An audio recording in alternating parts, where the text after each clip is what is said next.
Good evening and welcome to our show tonight. My name is Jim McGuire, your host, and tonight we have a very important show tonight.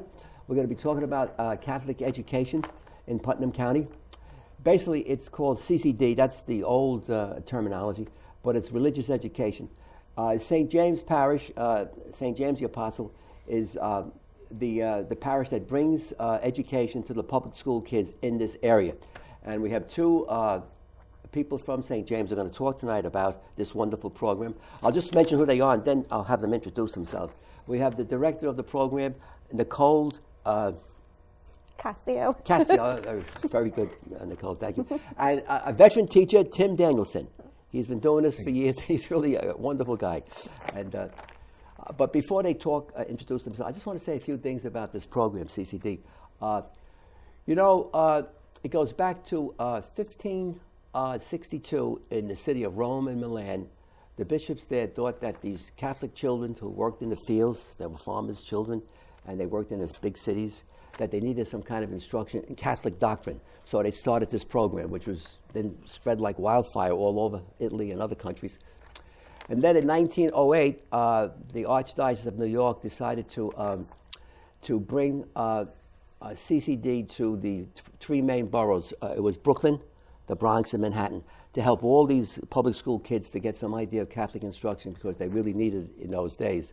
And then in 1938, the Catholic bishops in the United States, they said that there should be CCD in every parish in the country. So it really took off, and we have it today now in Putnam and all over the United States. So I just want to say another thing, too. We really live in turbulent times for these young people today. They're really struggling with their own identity, and when you look at what's going on with the immorality in the world of television and the world of movies and that, how people are losing their jobs because of this activity they're doing. And what I'm trying to say is that the reason this is happening to them is they don't follow the Ten Commandments anymore, these people. They ignore it. So I teach children too, and I always tell them there are 2 million people in prison today in the United States, and most of them are there because they don't follow the Ten Commandments. That's what happened to them. So anyways, I wonder if you could just introduce yourself, say a little bit about your education, and why you got attracted to this business of religious education. Nicole? Oh, okay, we'll start with me. That's a very loaded question, by the way, Jim. Yeah. My name is Nicole Casio. I actually am originally from Hopewell Junction, just down the road. I initially got my associate's degree from Dutchess Community College in Human Services, and then from there I went to SUNY New Paltz and got my anthropology degree. And currently, I am actually enrolled in Franciscan University's online program in the Masters in Catechetics and Evangelization. So this is where my focus on religious education and catechesis really kind of hones in with my education. Mm-hmm. And I've been teaching religious education straight out of high school. Wow. So I was 18 years old, and it was really a calling that I followed, especially after hanging out with people at another church that was not a Catholic church, and was wondering why I was finding Jesus, trying to look for him in other places when I didn't understand the church I was raised in. Mm-hmm. So that was kind of my initial wheel in. That was a response to an even earlier call that I knew I was actually going to be doing this when I was a teenager, but that's a whole nother topic for another day. Right. Thank you, Nicole. How about you, Tim? Could you tell us about your early again, my name is Tim Danielson. I was raised in the Midwest, product of 16 years of Catholic education, 2 years of seminary study with a missionary order, and then 2 regular years of high school. And I attended the University of Notre Dame, got a bachelor's in business. Nice. Moved to New York, lived here quite a while, then moved up to Putnam. And somewhere around 2000, I wanted to become more involved with my faith, and I wanted to be more participative in the propagating the faith. So St. James has a number of programs that you can participate and volunteer in, and one of them was to start teaching. So back around then, I started teaching CCD classes. So I've been doing that for about 15 years. Oh, wow. I've moved to I've been up in Poughkeepsie for a while and taught CCD up there at St. Martin de Porres. And then also I was out in Long Island for a year and taught it out there as well. So I have a great love of teaching kids, and it's just one of the ministries that you can do at St. James. Very good. I just want to ask about you. Why do you think this is so important, religious education? Why do we need that today, Nicole? Yeah. You said it very nicely in the beginning. A lot of it really has to do, and I can really identify with this, still being a young adult, that a lot of it has to do with how much God seems to be removed out of society where it wasn't. And I'm seeing, especially in the young adult community that I'm really involved in, more and more people are starting to find ways to fill that void, and then finally they're coming to realize a lot of it really has to do with the lack of God in their heart. As we say in the youth ministry, there's a God-sized hole that needs to be filled, and I think that's a really big issue nowadays, that a lot of people are trying to fill that hole with temporal things like, you know, whatever's on TV, on Netflix. I've been watching Hulu, so that too. An endless amounts of YouTube channels. Well, look at the opioid. Radio. Well, not even radio anymore. Look at the opioid abuse. Opioid. Drugs. Why is that happening? Absolutely. Opioids. Holy God. Years ago, it used to be a beer or something like that. Now it's Bad in this opioids. area, too. How about you, Tim? Why do you think we have this? Why is it so important? Well, there's about a bazillion things that can hit these kids these days, all of us. And we're bombarded through the internet, through 50 bazillion TV channels. And so they need a focus. They need their parents to bring them, first of all, to this. Amen. And then once the parents have said, okay, I want my child to understand, then they need to know who is Jesus, because there's 50 million ways of saying who Jesus is. So I see CCD as a funnel of focus for them to understand who Jesus is, what their faith is, how do they practice it, and then how do they implement it in their lives as they move forward. And also, how do they deal with the onslaught of ridicule for being a Catholic that they will receive. Good point, yeah. And so they need to be prepared for that and to know it will happen. It happens in we see what happens in the other countries, but it happens right in their grade school. If you say you're a Catholic or a Christian, you can stand to be criticized and ridiculed. Very good. I just want to ask the both of you, or whoever wants to answer it, what is the mission statement of CCD? Is there a mission statement? At least at St. James, I can tell you about that. The mission statement, I kind of modified it a little bit since I've come in. I've now been the DRE there for, it's only been about 4 months. It's still been less than 6 months. And really the focus, I loved that it was assisting parents in handing down the faith. That's the number one, because we know that the parent is the primary educator of the faith, and it should start in the family. And so I also expanded upon that by saying, and forming lifelong disciples of Christ, because that's really the end goal, right? We all want to be following Jesus for the rest of our lives. And so often, especially with confirmation in 8th grade, they think it's graduation and they're done. I mean, I did it. It's happened in my family. It's happened in family friends. And that's kind of my goal for our program, at least through my eyes. I hope that the other catechists agree with that too, and the parents. But I don't know if you want to talk more about. Oh, that's good. No, that's good. Tim, maybe you could answer this one, Tim. Why is it so important? Why is it so important to help that population? Why is that so important? You know, they've got a lot of choices, yeah. And this one needs to be presented to them. We get 1 hour a week with them. Is that Monday to Friday? The classes that are available? No, I think Nicole could speak. Monday, Wednesday, and Saturday now. Oh, okay. Yeah. So, we have 1 hour a week with them to think about something other than the other things that are out there in their lives. Mm-hmm.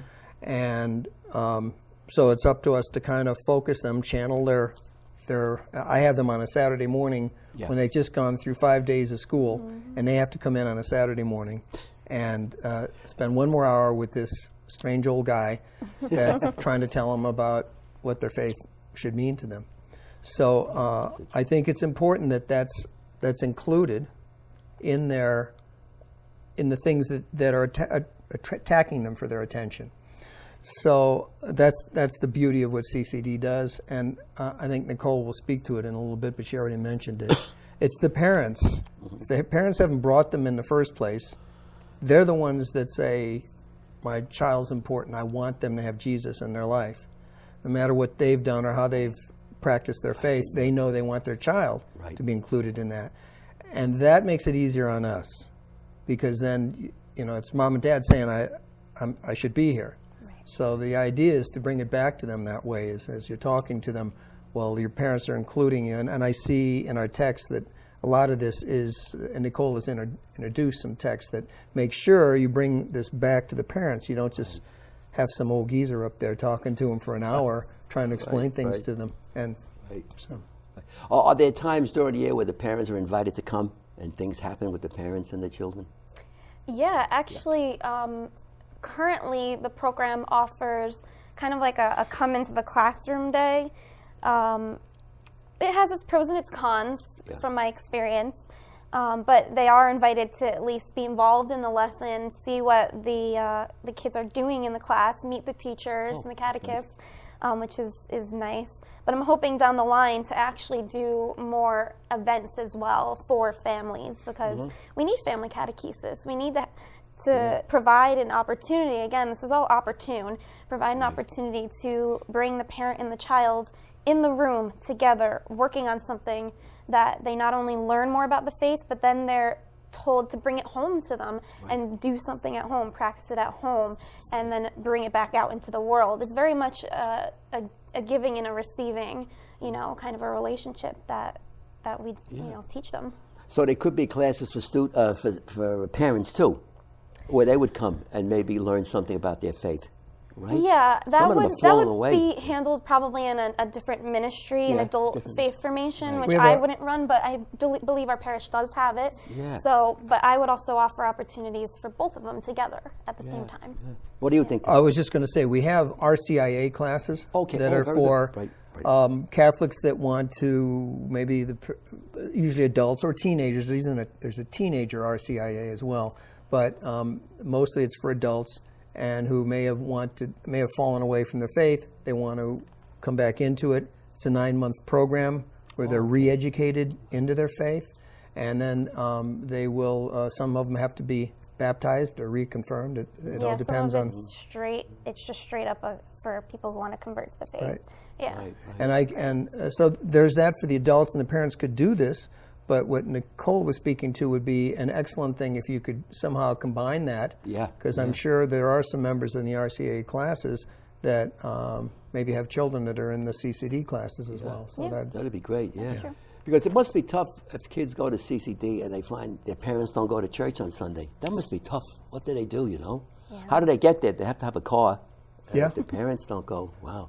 Well, it's a question I've been asked in the past not to ask about. Are you going to Mass, because you don't want to humiliate the child that's family's not taking them to Mass. Right. But it's still a responsibility. It's still a responsibility, so you sort of have to them, because the Mass is the highest form of worship that we have. It's the moment that we're connected, not just as a community, but we are, but also to Jesus in that moment that we receive the Eucharist, So we have to explain how beautiful that is. And also confession, look at that. I remember back in the 1950s, we go to confession, there was like 30 people online. Now if you go there, it's like 3 people. It's unbelievable. So I don't think the parents realize how important confession is. They seem to... Should be a good plug for Reconciliation Monday next week. What date is that, the 18th? The 18th. I think that... Well, I'm fortunate because I teach 2 classes, a 5th grade, a regular 5th grade, and then a remedial class that teaches them their penance and then their first Holy Eucharist. Mm-hmm. But they're typically they're behind. They're not... Usually this happens in like 2nd grade. I may have 3rd or 4th graders coming in that haven't done this yet. And sometimes, I'll be honest with you, they barely know who Jesus is, much less why they're going to go to confession.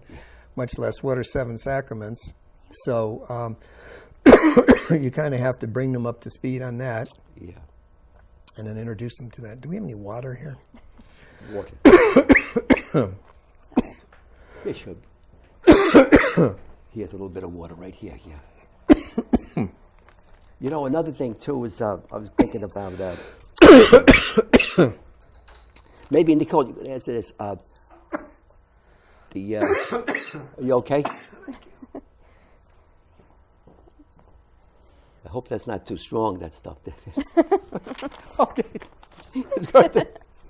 Nicole, could you tell us a little bit about the 1st to the 8th grade? A little summary of what might happen. You don't have to go into great details, just 1st grade is. Yeah, I mean, basically the program is, as you said, grades 1 through 8. We focus on the elementary and junior high school age. Our 1st grade program is the home study program, where the parent gets the opportunity to really set the foundation with their child. That's the best way I've been explaining it to them this year, is being able to do the work together, so that when 2nd grade comes and they're really starting to prepare for the sacrament, or their first Holy Communion rather, the parent really, really needs to take responsibility of that, and definitely in 1st grade. And then 2nd through 7th and 8th even is all on site at St. James. They all come into the classroom and learn in the traditional format, at least up to 7th grade. Right now our 8th grade program, well, our 7th and 8th is level 1 and level 2 confirmation prep. Then the 8th grade program, right now they're doing about once a month. And they do that, they do community service, they do 10 hours in 7th, 10 hours in 8th. But in those in-between years, between communion and confirmation, they're really taking it to the next level each grade. So they are supposed to be continuing to learn a lot of the same things that they've learned, but now they're learning it at a different maturity level, at a different age. And of course it's reiterating, you know, Jesus' love for us, the importance of the sacraments, Jesus' mercy and forgiveness, the beauty and the teachings of the church. Those are all the really important points that are taught throughout. And of course, their prayers. They're continuing to say their basic prayers and to deeper understand them. Sure. I was gonna say, what qualities do you look for in a CCD teacher? Tim, what would you say? Well, I think first, a joy of your faith, that you truly have found Jesus in your life, and you want to promote him, particularly to whoever, but in our case, to children. I think you also need a sense of gratitude that somehow the Holy Spirit's brought you to this mission. A sense of humility in terms of these parents are trusting you with their children, even if it's an hour a day. So that's a humbling experience, and it's rewarding in that sometimes I feel like these are my children. And I rarely get to see them again, but I have them for like 9 months. Yeah, wow. And each one has a different personality. Each class has a different personality.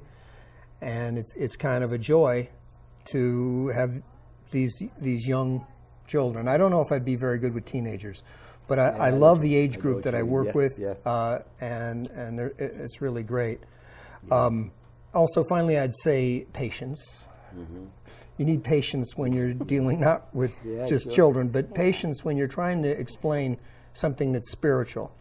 It's hard enough to explain it to an adult, but to try and get into the Holy Trinity to a child is you're giving the name of the Father and the Son and the Holy Spirit, and they go like, "What's that?" Yeah. So I'd say patience would be a wraparound for all that. How about you? What do you think some of the main points for a good teacher? Yeah, Tim, you really hit a lot of them, but I definitely want to stress that it is a calling, and that's very much the responsibility of the Holy Spirit, and in order to really do it, you really kind of need to be in tune with it. So for me, it's at least going forward, looking for catechists, a lot of it is prayer life. You know, do they have, it doesn't have to be totally structured, but do they have somewhat of a consistent prayer life? Because I'm not perfect either. My prayer life probably needs some help. But are they, receiving the sacraments? Are they being a good example of the church? Because they're being hopefully the best role model that they can be for these children when they might not have it at home. Sure, very good. I was wondering, with all the drug addiction going on in our society by young people starting at 14 up to 30, the opioid abuse, I don't know how many die each day now in our country. Do you see CCD in some way planting the good seed, to say you got to stay away from these things and live a good life? What do you think, Tim? Well, one of the things that comes up with the children is I try to when we get into the Father, Son, and the Holy Spirit, it's the Holy Spirit that's kind of hard to communicate. And I try to let them know that the Holy Spirit is always talking to us. We refer to it, especially in our youth, as our conscience a lot of times. But that they have to be in tune with hearing that whisper, okay? And so I'll use things like you've got that choice to take that candy bar if no one's looking, even if mom says you're not supposed to have it, or not. And you've heard those voices, and they all inevitably say, yeah, it has happened. Well, the key is to listen to that voice. And if we can train them to understand that the Holy Spirit is there and talks to us throughout our life, then hopefully when they hit their teenage years and they've got a sense of how that works, maybe they'll listen to that correct voice more often and be more in tune with it. Yeah, it's very important, I think, sure. What do you think, Nicole? Yeah, I definitely hope, we hope and pray that that's the case, that what we're doing does lead them into that, those right directions. As we know, our children in this program, they have free will. So we know that they're going to make the choice they made. I know, I'm not perfect. I'm sure we can all say that ourselves. Sure. We've, made some things, choices we wish we hadn't. But ultimately, we do what we can, and I know my goal is really making that faith come alive for them so that they don't feel disconnected when they're done receiving their sacrament and think that that's it and then they're done. Right. So it's really about connecting their faith into the everyday reality of their life and not just we come in here, we do it, and then we leave.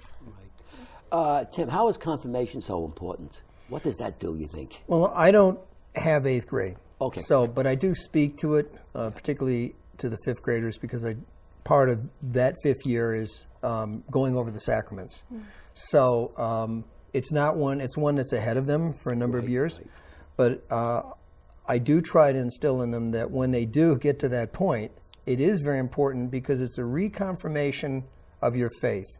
It's in the Jewish faith, I think you have a bar mitzvah around that age, okay? In our faith, it's confirmation, and it's a reaffirmation of your baptismal vows. So when you tie the sacraments together, and it's also one of the initiation sacraments, so I have to talk to those 3 and let them know that when they hit that age, this is an important thing. Just like you wore nice clothes and a white outfit when you were receiving your first communion, you're going to have a very pomp and circumstance for your confirmation. Right. How about you, Nicole? What do you think is so important about that? Yeah, I mean, that age is tough, the adolescent, and it really does actually start in 5th grade, really, when they're starting to, if they have older siblings or they're making older friends, they're kind of seeing what's going on. They know, these kids, they know.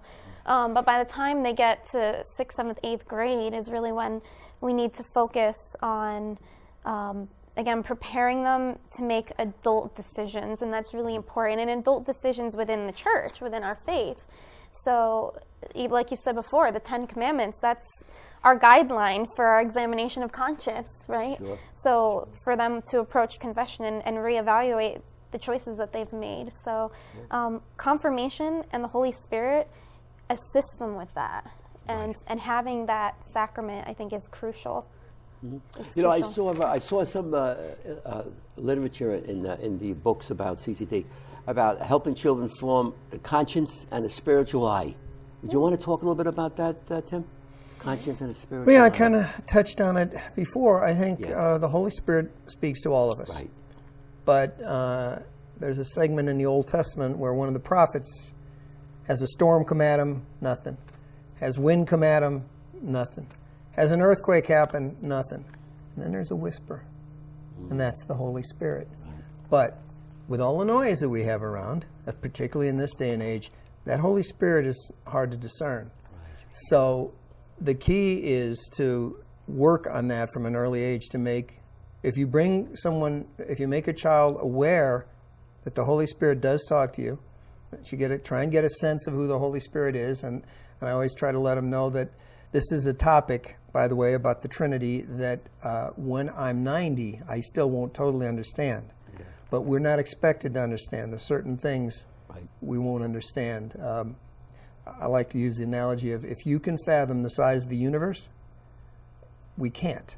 Right. But that's physical. It does exist. So our human capacity to understand things, especially in the spiritual realm, it's not quite there. But you should be aware of it, that it's there, and you will see the influence in your life once you're aware of it. Sure. Now, I just want to ask you, we're going to be winding up. Is there hope for the CCD program? Nicole, do you see there's hope there? Yeah, absolutely. I feel like it's a part of my job. It's a part of my ministry and my calling to bring that hope to families and to continue to share in that mission of the church. I mean, catechesis is so important, and as you said in the beginning, how it needs to be established in all the parishes. So I truly believe that God brought me to this parish for a reason, and I'm hoping that my experience and my youth and my energy will hopefully keep it rolling and moving and grooving in the direction that the Holy Spirit and that God need it to be. Very good. I think it will. How about you, Tim? How do you I experienced like 15 years. Most of my experience was under Dr. Bovino. Oh, yes. He did an amazing job. I mean, there's something like 1,500 students, I think, that we have in the CCD program. In the CCD program. So it's huge within the area. And he kept it going for a number of years, and then he passed it on, or the parish passed it on to this young lady, and he had the wisdom of this time. She brought this exuberance and this. She makes I'm sorry, we have to again. wind it up. But you're saying good things. That time is running out, though. Okay. But thanks so much for coming, okay, to the show, and I thank you very much. Thank you for Jim. having us. Thanks for watching. Really appreciate it now. And